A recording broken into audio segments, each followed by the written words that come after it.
Hey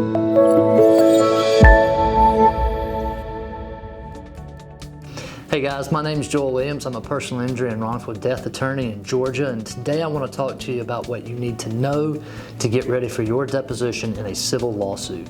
So if you're watching this video, I imagine you have been called or told that you're supposed to give a deposition in a case that you're involved in, either as a party or possibly a disinterested witness that just knows something about what happened. Well, what I want to do today is I want to help you understand what you're going to be facing during a deposition, and also what the purposes of the deposition are, as well as how you should conduct yourself during the deposition process. So what do you need to know to prepare for your deposition in a civil case? Well, you could be the plaintiff. In other words, you brought a claim against someone else. Perhaps you've been sued and the plaintiff's attorney wants to take your deposition to find out what happened. Or maybe you're just a witness that is not involved in the case itself, and you just have relevant knowledge as to what happened, when things happened, and how things happened. So from an attorney's perspective, a deposition really serves two purposes. The first and most important purpose that it serves is it allows the attorney to find out what you as a witness knows about the underlying lawsuit. The second purpose is for the attorney to sort of judge you and size you up and see how he or she believes you're going to present in front of a jury. This is especially important if you're a party to the case. In other words, if you're the plaintiff, the defense lawyer is going to want to take your deposition so that they can go back and report to the insurance company what kind of person you are, how likable you are, how charismatic you are. If it's the plaintiff's attorney taking your deposition and maybe you're the defendant in the lawsuit, well, that attorney is going to want to know, well, how credible are you? Does your story add up? Does he or she believe you when you tell them what happened? So the first thing that I want you to remember about a deposition is that it's testimony that you will be giving under oath, just like if you were in court, except that there will be no judge and there will be no jury there. Likely the only people that will be in the room will be your attorney, the opposing attorney, and probably the court reporter and possibly a videographer to videotape what happens. So before we get into actually what's going to happen during the deposition, I want to go over a few things with you and talk about what you need to do to prepare yourself for the deposition ahead of time. The first thing you should always do, if you have a lawyer, is you should meet with your lawyer, he or she, whoever it is, and let them help you understand the things that I'm going over in this video as it pertains to your particular case. But the first thing I want to talk about is how you should present yourself. What should you wear? Well, you want to wear something that's nice, neat, clean, and professional. Maybe not a suit like I'm wearing today, but at least something that looks professional and is clean. The other thing that I want you to think about is what documents do you need to review in order to refresh your memory about the questions you're going to be asked. For example, if you are a plaintiff in a personal injury case, well, you probably want to go back and look, say it's a car wreck case, you're going to want to go back and look at the police report from the car accident. You're going to want to go back and look at your medical records to help you remember the type of treatment you've received. Maybe even listen to the 911 call if your attorney has gotten that for you, so it can remind you of what was going on the day that you were injured in this car wreck. These are things that you can do well in advance of the deposition to get prepared. Now, for example, there are also things in the morning of the deposition that you can do to help make sure you're in the right state of mind for giving your testimony. For example, breakfast, something as simple as that. If you normally get up in the morning and have a big breakfast with bacon and eggs and toast and oatmeal and coffee, well, do the same thing the day of your deposition. If you normally get up in the morning and have a piece of toast and a cup of coffee and not a big breakfast, do that on the day of the deposition. You want to be physically comfortable when you're giving the testimony, because sometimes depositions can last up to 7 hours. Now let's talk about what you can expect at the deposition itself as far as questions and how you may be interrogated during this entire process. The first thing I want you to remember is there are two different types of questions that you could be asked. Number one is called an open-ended question, and those are fairly softball questions where the attorney will just kind of lob it out there to you and allow you to tell your story. For example, if I ask you a question during a deposition, such as, tell me what happened in the car wreck, or what happened when you arrived at the hospital, how did you feel during your treatment? Those are all open-ended questions that allow you to frame your answer and tell your story. There's a second type of question that you need to be aware of, and lawyers are trained from law school, and we hone this craft throughout our civil litigation practice, and that's called a leading question. Leading questions are questions that attorneys will ask you for one reason, and that's because the attorney wants to frame the answer to the question. So, for example, if I said, you approached this intersection and did not stop at the stop sign, isn't that true?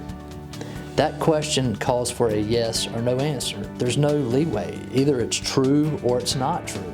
And if you agree with that answer, then there's sworn testimony under oath that that question is true in the way the attorney phrased it. So the reason I tell you that is because when you're in a deposition and you're listening to the questions that are being asked, you need to be very careful and very wary of leading questions that may be asked. Now, if the leading question is entirely true, for example, your name is John Smith, isn't that true? If your name is John Smith, then yes, say yes, it's true. But if the leading question is, for example, your name is John Smith and you live at 123 Mulberry Lane. Well, if you don't live at Mulberry Lane, that question is not entirely true. So you don't need to agree and say, yes, that's true. So be suspicious of leading questions. Make sure that when an attorney asks you a leading question during a deposition, that question is in fact entirely true before you agree to it. In other words, be nice and be polite, but don't agree with something just to be agreeable. So those are the type of questions that you need to look out for in a deposition. And obviously, every attorney is going to tell you, you need to listen to the entire question that the attorney is asking before you answer. Another kind of general rule that you need to know about answering questions is that if you don't know the answer to the question, then let the attorney know that you do not know the answer. One of the biggest traps that witnesses fall into in depositions is trying to guess at an answer or trying to just go along with what the attorney's saying in order to get out of the deposition faster. We've all heard stories of people who are charged with crimes and are interrogated by police officers for hours and hours and hours, and even though they didn't really do it, they end up giving a confession after 12 hours of intense interrogation because they just want it to be over. Don't fall into that trap with your deposition. Don't just agree to agree. There's a famous trial lawyer named Jerry Spence that often says that anger is the blood of the battle in the courtroom. In other words, if you're angry and you're lashing out, you're losing. If your opponent is angry and lashing out, they're losing. You're winning. So the angrier or more frustrated the attorney gets that's asking you questions, the more polite you should become. If you're in the South, that means yes sir, no sir, no thank you, yes, I'm sorry that you don't understand my answer, but I'm trying to explain it to you. This is my testimony, that kind of thing. So if you find yourself getting angry, you can always let the attorneys know that you need a break. You can go have a cup of water, a cup of coffee, take a walk, do whatever you need to do so that you're thinking with your head and not necessarily letting your emotions and your heart override your logic during a deposition. Now, if you're watching this tape, I imagine that you're a little bit anxious if you've been called for a deposition. You're a little bit worried about how it's going to go, and you're trying to educate yourself on what you're going to face. Maybe you're nervous about the kinds of questions that will be asked. And there will be some tough questions asked. For example, we all have a past, right? We get it. We've all made mistakes. We've all done things we're not proud of. Some of us have. We've been arrested before maybe, and we don't really want to talk about that or let it come out in a deposition. Well, I want you to remember that the testimony that you have to give in a deposition and the questions that the opposing attorney is allowed to ask are much broader than what they're allowed to get into at trial. Okay, so there's certain prior bad acts that do come in at trial. There's others that don't. In the state of Georgia, if you've pled guilty to a crime involving dishonesty, or basically a felony in the, say, recent past 10 years, with some exceptions, that stuff's going to come in at trial, but it's always better to be honest about it up front, because guess what? Most of the time when the attorney asks you a question about whether you've been convicted of a crime, whether you pled guilty to that, anything like that, they already know the answer. All of this stuff is available in public mediums. If you've entered a guilty plea to a crime, it's on file with the court somewhere. The attorney's going to find out, so just be honest about it. Don't try to hide the ball. If there's something that you have to face during a case that you're not proud of, just own it and be honest about it and just deal with it as best you can, because honesty is always the best policy in a deposition. It will help your credibility if you own your mistakes, and it'll keep you out of jail for perjury. That does not mean, however, that you should be a statue or an unemotional, disinterested person during your deposition. Like I said, we are humans and we're going to feel emotions. It's just important that you don't let more hostile emotions override your sense of civility and professionalism during a deposition. Because like I told you earlier, the attorney that's taking your deposition is sort of sizing you up to find out how you're going to present to a jury. And if you lash out at the attorney during the deposition, or if you become angry and dislikable during your deposition, well, that attorney is going to know that they can get you to do that on the stand in the courtroom in front of the judge and the jury, the decision makers that are going to determine the outcome of your case. Now, we've been going over a lot of stuff about depositions and what to expect and what not to expect. And I know you're anxious. I know you're worried about what's going to happen, how things are going to go down once you get into the deposition. I hear it from my clients all the time. But just know that if you have an attorney, your attorney is going to be there to protect you and to make sure that the questions that are asked are fair, that the opposing attorney is not harassing you. And if they're doing their job, they're going to make sure that you are protected and that you are made to feel comfortable throughout what can be a difficult process. But you're going to survive. You're going to be okay. You're going to get through it. Now, speaking of what your attorney is going to do, I want you to highly encourage your attorney to help you go through a practice round of your deposition. If your attorney is really invested in your case, he or she should walk through anticipated questions with you to help you understand what you may face.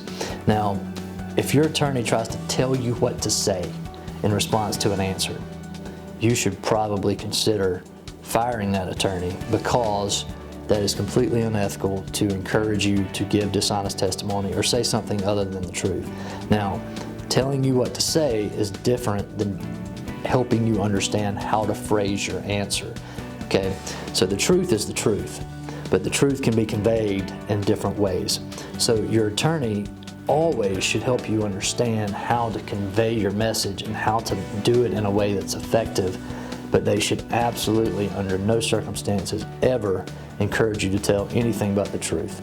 If they encourage you to tell something other than the truth, I think they should have their bar license yanked, and you should certainly find a different attorney. But understand that it is absolutely the attorney's job to help you understand how to present your answers. And you should do that in a practice run of the deposition with your attorney in advance of the actual deposition that will take place. Another thing I want you to remember when it comes to giving your deposition is that the deposition is not the time for you to try to win your case. A lot of times people get nervous and they get, well, what I call a diarrhea of the mouth. Somebody asks them a question and they just start blubbering, blubbering, blubbering, blubbering, blubbering, blubbering, blubbering, blubbering, blubbering, blah, blah, blah, blah, blah. And 10 minutes later, they have explained the answer to the question of why is the sky blue by telling you the quantum physics behind how Earth was created. That's not what you need to do in a deposition. Just only answer the question that the lawyer asked, please. It's frustrating for the lawyer asking the questions, it's frustrating for your attorney, and it will eventually hurt your case if you continue to just blabber on about things that are not asked of you. In other words, don't volunteer information. Answer the question that's asked, and only that question. If there's favorable information in your case that needs to come out, your attorney can present that later at trial. A deposition is not the time. I want to leave you with the reassurance that you're going to be okay. I've never seen anybody die at a deposition. Maybe it's happened, but I've never seen anybody pass out at a deposition. Certainly nobody's been killed at a deposition that I know of. And if you're my client and you're watching this video, don't worry about it, because if somebody was going to kill you, they'd have to kill me first. You're going to be okay. When you're getting ready for your deposition, when you find out that you have to do it, just get with your attorney, talk about your case, take some of the principles you've learned in this video and apply them to your case, and ask your attorney, what's the best way to get prepared? But you're going to be good, you're going to own it, you're going to be fine. Take a deep breath you'll get through it. If you are in a case and you don't have an attorney and the deposition's been set, find one as fast as possible. If you have any questions about depositions, the civil lawsuit process in the state of Georgia, you can call us at Joel Williams Law at 404-389-1035. And we also encourage you to utilize our website to learn more about the different types of cases that can be brought in Georgia, and that website is gatrialattorney.com.